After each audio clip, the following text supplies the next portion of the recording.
It's been more than a minute since we've had the chance to report on the now 167-day-long conflict in Ukraine, and it matters. Why? Because there has been no end to the destruction. For example, Ukraine's military says 9 Russian planes were just destroyed at an airbase in Crimea, which of course has been under Russian control since 2014. Russia has denied the damage or that the attack even happened at all. With us tonight to discuss, one of the best experts, retired 4-star U.S. Army General Barry McCaffery, a decorated combat veteran of Vietnam and a former battlefield commander in the Persian Gulf. General, every time I read that introduction, I'm reminded how lucky we are to have you here. Help us understand this escalation. How big of a deal is it? Because there's reporting it was carried out by Ukraine's special forces. Yeah, well, we don't know exactly what the weapon delivery system was. It seems unlikely it was a Ukrainian aircraft or a cruise missile. You can spot those in the air. It's well beyond the range of U.S.-supplied HIMARS rockets. It was multiple explosions, even given secondary effects. It looked to me like a series of sabotage-initiated events. And with aviation bombs, rockets, fuel in the area, probably improperly stored to boot, it was a devastating strike, and it was in Crimea. And that's not too far from the heartbeat of the Russian Navy in Sevastopol. So I think it was a significant event. The Ukrainians are being pretty quiet about it.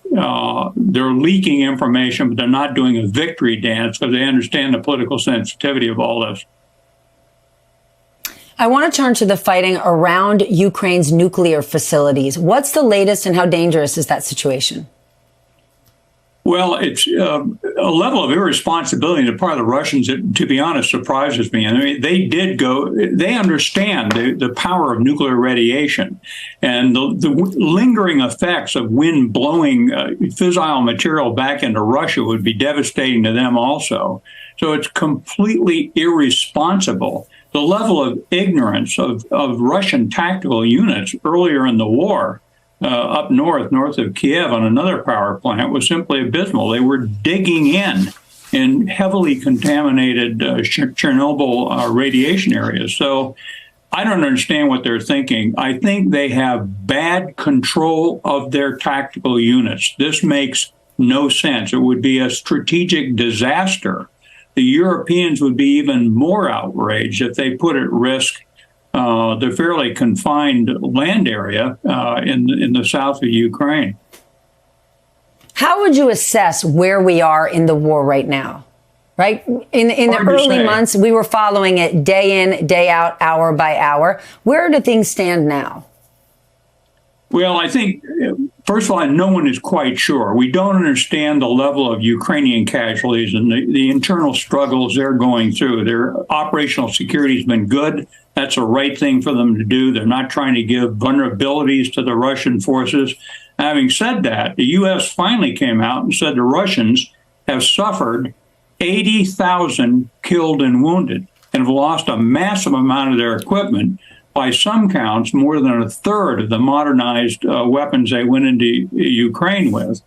They're in trouble. They're running out of their smart munitions. A lot of their military technology depends on foreign imports of chips and other sophisticated equipment.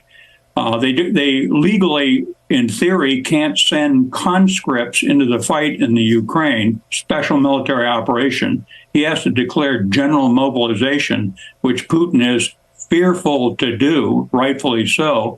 And then finally, there's some great work coming out of Yale University talking about the Russian economy is crumbling. In fact, they're not able to pay for the war simply through the sales of energy supplies to Western Europe. And they can't find new customers in China or elsewhere overnight. So Putin's in a disaster as the war grinds on.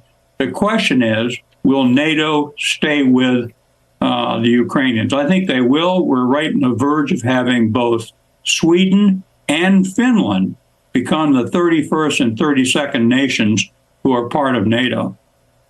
But even if Russia is currently losing the war and their economy is suffering, Vladimir Putin isn't losing his will. So how scary is that? Desperate times call for desperate measures. Well, I think you make a good point. He's in a corner. It's hard to see any way out. And by the way, the notion Zelensky put on the table categorically that Russia would seize Crimea in 2014 and sees it as a Russian enclave, as part of Russian Mother Russia. Zelensky saying everything's on the table. We're going to regain sovereignty over all of our material, our land area. Putin will never, ever consider leaving the Crimea, among other things, never mind eastern parts of Ukraine, the Donbass and other areas. So I think he's desperate. There's no limit to the potential escalation he could try. I don't think he's going to use nuclear weapons. That would open Pandora's box on him, and I think his generals know that.